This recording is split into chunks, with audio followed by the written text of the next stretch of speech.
welcome back to my little corner of Lorcana. So today I want to break down a Lorcana card, what all the different parts are.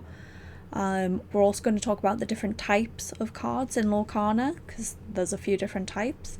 I'm going to give you some examples of the different cards and what they do.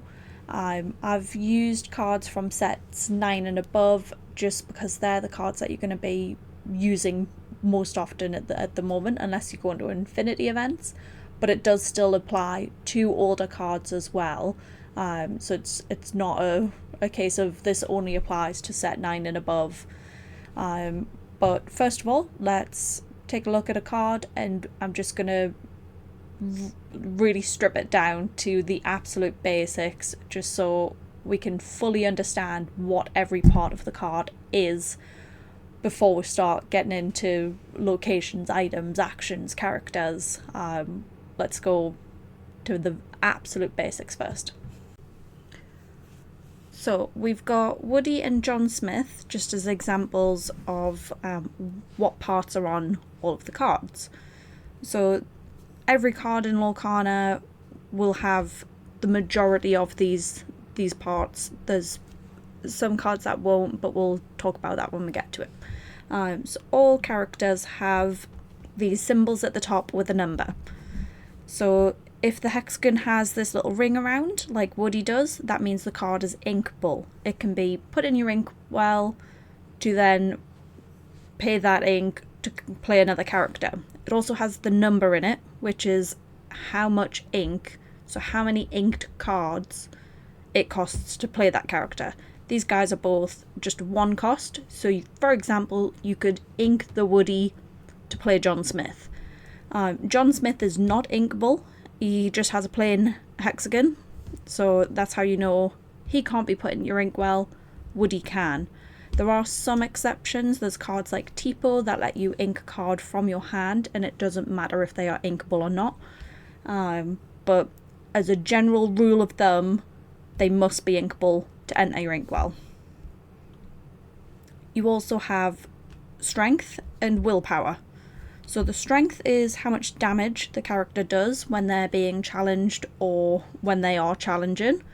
And the willpower is how much damage the character can hold. So Woody, for example, has 2 willpower, so that means it would take 2 John Smiths to banish Woody.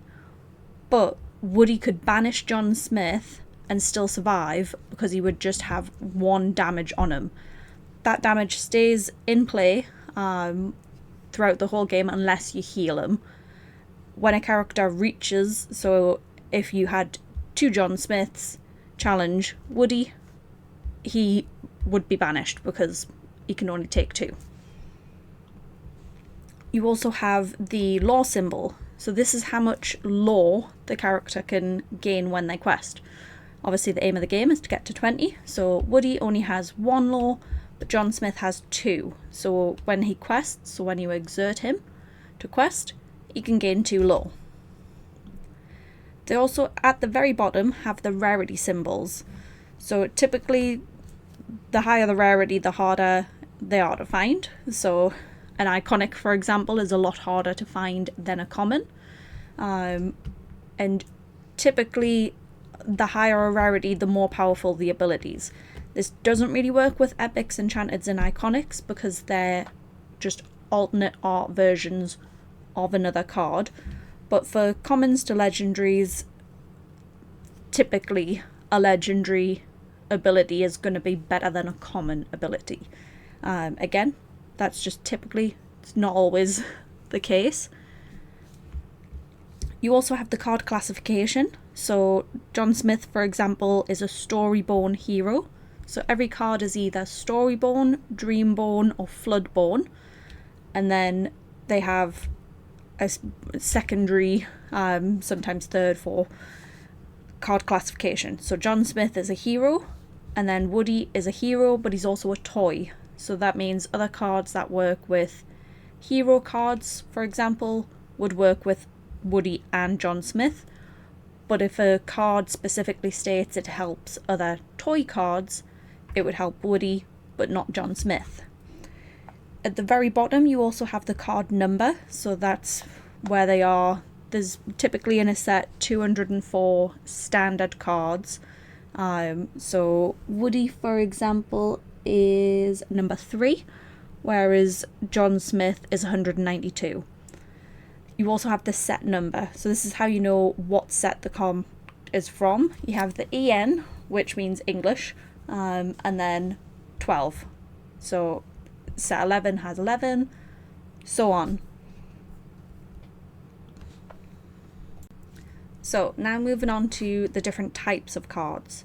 So in Lorcana you have locations, you have items, you have actions and songs, which technically they're all actions, and characters. Locations. So locations stay in play unless they're banished. Locations, they have willpower but they don't have strength. So they don't deal damage back but can be challenged. And once they have reduced to 0, they're banished. Zootopia, for example, is a 1-cost inkball with 5 willpower. It costs 1 to move a character to Zootopia, which is this little symbol on the left. And then at the start of your turn, it gains 1 law. Not every location gains a law, and it's always at the start of your turn. So if you, on turn 1, play Zootopia, then turn 2, you would gain the law. Hidden Cove. So Hidden Cove doesn't gain any law. It doesn't have the law symbol, so it doesn't gain anything. It's, again, a 1-cost inkball, costs 1 to move a character there, and it's got 6 willpower. But it does have an ability. So characters, while they are at the location, get +1 strength and +1 willpower. If the location is banished, the characters lose that ability. But while they are at the location and the location is in play, they gain that. Zootopia, on the other hand, has a conditional ability. So it's a 1-cost, 4 willpower, costs 1 to move a character to the location, and it gains 1 law at the start of your turn. But unlike the Hidden Cove, where the ability is always in play, Zootopia is once during your turn. Whenever you move a character here, you may draw a card, then choose and discard a card. So to make the most amount of use from this location, you would need either another location in play, or you would just have to keep moving new characters to this location. Because that's the only way you can activate that ability. And then we've got Game Preserve. So Game Preserve is a little different in the sense that the location gets the ability. It's a 3-cost inkable. It gains 2 law at the start of your turn, costs 1 to move a character there, and it has 4 willpower. But this one isn't giving your characters an ability. Instead, while there's a character with evasive here, this location also gets evasive. So it's quite a cool little interaction, makes it a little bit harder to deal with because it is a weaker location. Like 4 willpower isn't a lot, but it might just be a little bit trickier if it is evasive. And then we've got Scrooge's Counting House. So Scrooge's Counting House has been given the new boost ability. So again, it is ability that goes to the location. So you can pay 1 and you can move a character there. It doesn't really matter if there's a character there or not. It has 4 willpower again, 2-cost inkable, and it gets a minimum of 1 law at the start of your turn. However, you can pay 2 and you can put the top card of your deck under the location. So face down, you don't see what that card is. If you do, the location gets +1 willpower and +1 law. So with 1 card, it becomes a 5 willpower location that gains you 2 at the start of your turn. That ability stacks, so you can boost it 2, 3, 4 times, and it keeps gaining the additional willpower and the additional law. So it's one that you need to deal with quite early on. And yes, it's always at the start of your turn, so if you play it and boost it then on the next turn, the start of your next turn, is when you would then get that 2 lore instead of just 1. Next we have items. So items stay on the board unless they're banished. There's multiple ways that an item can be banished. There's certain characters that banish items, and some items banish themselves to trigger an ability.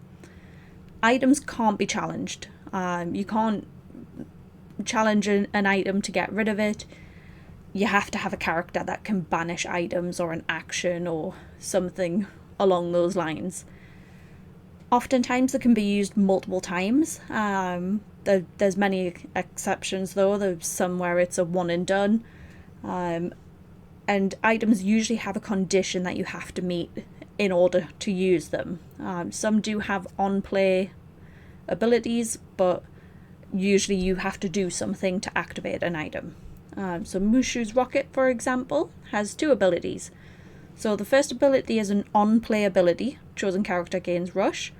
So you can only use that once. So you want to do it when you play a character, then you play Mushu's Rocket, you can give that character rush. But it does have a second ability, so you can pay 2 ink and you can banish the item, and then you get to give another character, it wouldn't make any sense to give the same character rush twice, but if you really want to, you can. There's characters like Todd where if you choose it for multiple abilities. But yeah, you can pay the 2, banish the item, and chosen character gains rush. So that second ability you can use at any point. The first ability is on play, it has to be done when the item comes into play. But the second one, you could play Mushu's Rocket on, but you wouldn't want to play it on turn 1, but you could play it on turn 1, and then turn 6 you can use the second ability if you really want to. But yeah, it makes no sense to play it on turn 1. We also have Snow Fort. So Snow Fort is an item that has continuous abilities. So the abilities are always in effect. So the first ability is your characters get 1 additional strength. So that is during your turn, during your opponent's turn, any time. If your character is on the board and you have Snow Fort, they get +1 strength. And that does stack as well if you have a character, for example, who has Challenger +2. They get the +1 from Snow Fort plus the Challenger +2. If you have multiple Snow Forts on the field, that ability stacks again. So if you have 2 Snow Forts, it's getting +1 twice. Then the second ability, so this ability is only during your opponent's turn, and your characters gain resist +1. Again, it stacks with other abilities. If you've got Calhoun, for example, who already has resist, she still would gain an additional resist. Then you've got Fairy Godmother's Wand. So this is one of the conditional abilities. It can be used multiple times in your turn, but you have to meet the condition each time, and it only works during your turn. So it says, during your turn, whenever you put a card into your inkwell, chosen princess character of yours gains ward until the start of your next turn. So you ink for turn, you can choose a princess character, gains ward. If you play something that allows you to ink a second time, you can trigger this again. You can trigger it as many times as you ink, basically. And then we've got the Robot Queen. So the Robot Queen is another one with conditional abilities. However, it's got a lot of things you've got to meet, a lot of requirements. So this is a one-time use item, unless you recur it from the discard, but that's a whole different thing. But whenever you play a character, you can pay 1 ink and banish this item to deal 2 damage to chosen character. So she already needs to be on the board. So if you play this turn 1 and then turn 2 you play a character, you can then pay 1 ink, banish the item, deal 2 damage. But you have to do all of that. You can't play this and then later on in the game not play a character, pay one to banish it. You've got to play the character, pay the one, banish it. And then we've got cards like Black Cauldron. So Black Cauldron has conditional abilities. You can only use one of the ability. It has 2 abilities, but you can only use one of them because for this item you have to exert it. So there's a few items where you have to exert the item to use it. So that means unless you're able to re-ready the item, which we can't currently do, you only get to use it once per turn. It does re-ready at the start of your turn, just like your characters do, but Black Cauldron, you can exert the cauldron, pay 1, and put a character from your discard under this item face up. And then you can also exert it, pay 1, and you can play characters from under the cauldron. So you can't exert it, pay 1, put a character under it, and then pay another 1 to bring it out. You can only do one or the other because each time you have to exert it. And exert is just turn sideways. you just turn it sideways and that's it, exerted. Then we have actions. So actions are discarded after play, so are typically a 1 use, and you have to pay ink to play them. So Ohana Means Family is a 3 cost inkable action, and it has a conditional ability. So you remove all damage from chosen character of yours and draw 1 card for each 1 damage removed this way. So if you don't have a character with any damage, you can't draw any cards because you haven't removed any damage. However, if you have a character that has 6, 7, 2, 1, any amount of damage, you can remove that damage just from 1 character of yours. It doesn't work on your opponent's characters. You can't stack an opponent's character with damage and then heal them to draw. It has to be yours, but you can draw as many cards as the damage. You don't even have to remove... No, you do have to remove all... I was going to say you don't even have to remove all the damage. You do. Because, yeah, remove all damage from chosen character. So if you've got a character with 3 damage on, you would remove the 3, draw 3 cards. And then you've got Horseman Strikes. So the Horseman Strikes, the beauty of actions is you always do as much as your board state allows. So, for example, the Horseman Strikes has 2 parts. So it says, draw a card. Then, so that's draw a card, full stop. You may banish chosen character with evasive. You do not have to banish the character to draw the card. If you're playing it against an opponent who doesn't have any evasives, you just draw a card. However, if you yourself has an evasive character on board and they don't, you would have to banish your own character because... No, you wouldn't, because it's a May ability. Sorry, I'm talking rubbish. It's a May ability. So again, if it says May, you don't have to. So you wouldn't have to banish your character. Yeah. Sorry, that's me not reading the card explains the card. Not always, but usually. So yes, Horseman Strikes, 2 parts, draw card, full stop. You may banish chosen character with evasive.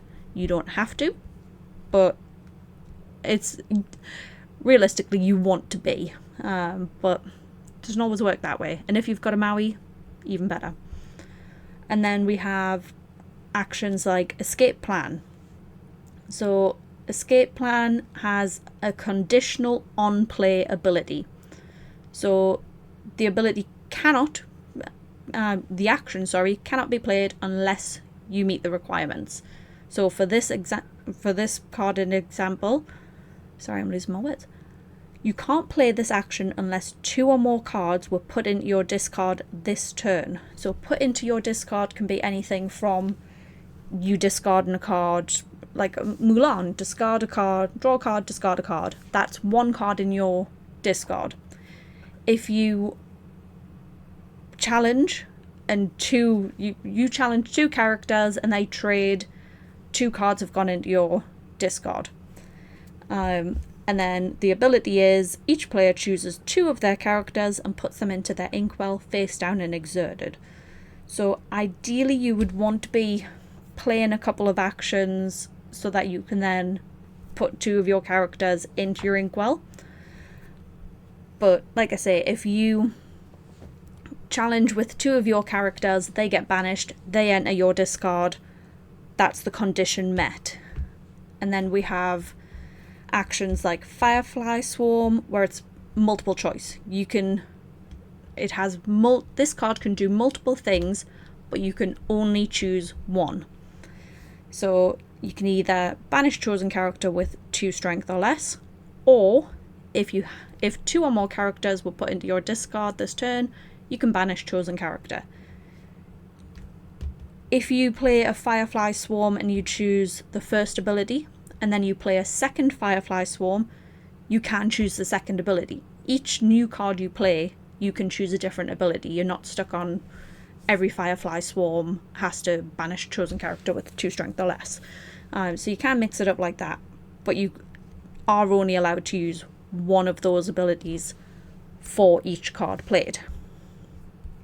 And then songs. So songs are actions. They fall under the action category. You can see the classification is action song. So cards like Pete which stop actions, or any card that would stop an action, affect songs as well.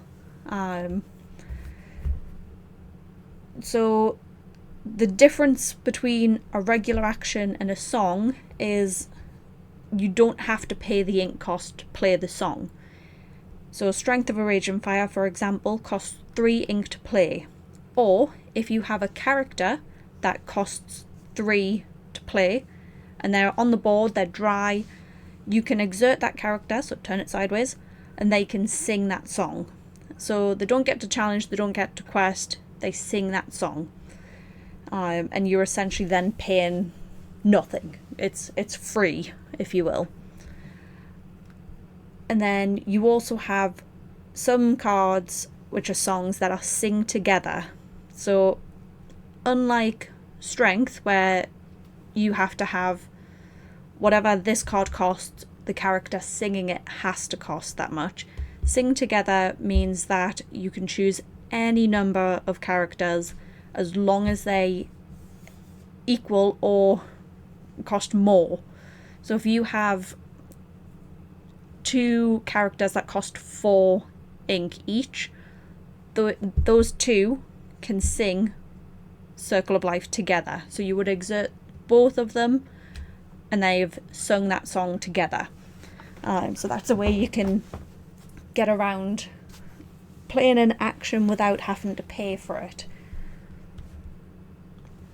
And then there are, of course, the character cards. So the character cards are, of course, the main focus of the game. They're the ones that are going to be questioning and challenging, and they should make up the majority of your slots in your deck. So Woody is what is referred to as a vanilla card. He has no ability. He's just a 1 cost, he's inkable, 2 strength, 2 willpower, and you can exert him, so you can turn him sideways, and he can gain 1 law, or you can challenge with him. But then Rabbit, on the other hand, so he's a 3 cost, and he has 1 strength, and he has 4 willpower. He quests for 2, but he has a continuous ability. So Rabbit, when he is challenging, gains Challenger plus 3. So he essentially would go up to a 4 strength character when he is the one initiating a challenge. If he is being challenged, he would only do 1 damage in return. But if he is the one starting the fight, he's going to be the one swinging heavy with a 4. And then you've got characters like Webby. So again, 1 cost inkable, 1 strength, 2 willpower. and she has an on-play ability. So when you play this character, chosen character gets +1 this turn. So that means as soon as she's played, if you don't have any other characters on the board, you can choose her. she can get the +1. But you have to use it. You can't play her and then play another character and choose that character for the +1. If they come in after Webby, they can't get it. But anybody who is already on the board, you can give it to your opponents as well, because it is just chosen character. So if you have something like, I'm trying to think, what's it called? Most Diabolical Scheme, which banishes a character with 5 strength or more. If there's a character who is a 4 strength, you could play Webby, play the song, banish the character because you've given it the +1. But then we also have Scrooge McDuck. So Scrooge McDuck is a 2 cost. He's an uninkable. He has 3 strength, 3 willpower. But he also has, like the location, the boost ability. So for Scrooge, you pay 1, and then you can put the top card of your deck under him face down.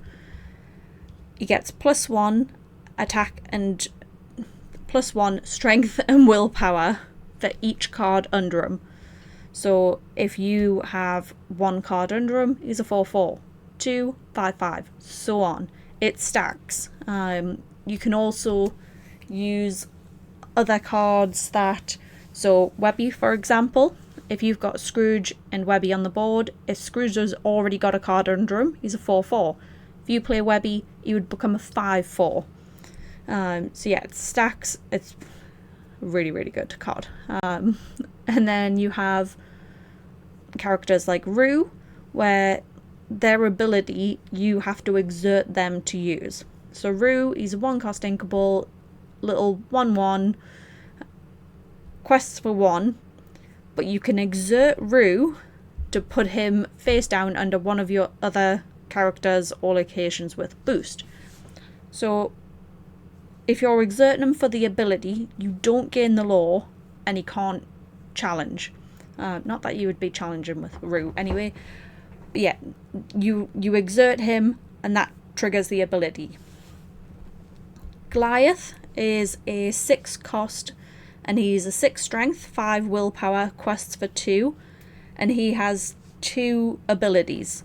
So at the end of your turn, if you have more than 2 cards, you discard until you have 2. If you have fewer than 2, you draw until you have 2.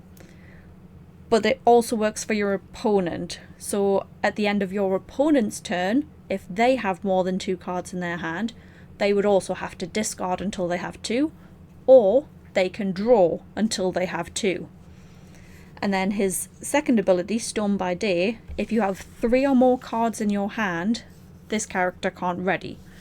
So the ready stage comes before the draw stage. So if you have ended your turn and you've discarded or drawn and you have 2 cards in hand, you ready him before you draw that 3rd card. So he doesn't get stuck by your own draw stage. So yeah, another really good card. And that's to give you a general idea of different abilities that you can see. Obviously every character has their own abilities, but these are the ways that they are generally worded, in the sense of you have on-play abilities, conditional abilities, exert abilities, and abilities that affect you and your opponent, and boost abilities. So that's the same for characters, for items, for locations. Hopefully that is given you a good idea of what to expect from each card. So like I say, characters should always make up the majority of your deck because they are the ones questing and gaining you lore. There are actions that can gain you lore, and there's characters that bring actions and items back. there's lots of different things that work with each other. But as a general rule of thumb, you want mostly characters, and then you might throw in some songs, some regular actions, some items and locations, depending on what else you're playing. So hopefully that makes sense, and I hope I haven't waffled on too much. I've tried to bullet point just to keep things a little bit more simple across what everyone's doing. Yeah, I hope that all makes sense. Okay, so hopefully that has helped you get a better idea of the different types of cards. The next video I want to look at is the different online resources you can use. So we've covered the inks, we've covered the card types. Where do we go from here? How do we start building decks? What do we do? we've got our cards. Where do we go from here? So yeah, we're gonna look at some online resources that can help you with deck building, and also some good online resources for just testing decks as well before you start going out there into the real world, into League. You can test your decks, you can modify them. It just means that you're more prepared for your first game, and as well, testing's just so important because there might just be that one card that you think is amazing in your deck, and then you find every game you play you ink it. So I know I've had that problem. There's a card I really want to make work, I ink it every turn, so that can be utilized much better. So yeah, we're gonna look through online resources, and then after that we'll probably jump into some deck building, how I go about it. I use the online resources and then I do my own tweaks, but we'll go into all of that in the next video. That one should come out a bit quicker than these ones have. I know I've been a bit slow, but this one's nice and easy. Online resources, nice, easy, quick one. But yeah, hopefully you've found this video helpful, and also if there's any suggestions, if there's anything that you guys are struggling with and want me to cover, let us know, because I do feel like I am still quite new, but there's probably things that have now become second nature to me because I've been playing for almost 2 years now. I'm coming up to 2 years in October. So yeah, if there's anything where it's like, right, this makes no sense, just let us know and I'll do my best to explain it best I can. But for now, thank you so much for watching, and see you next time.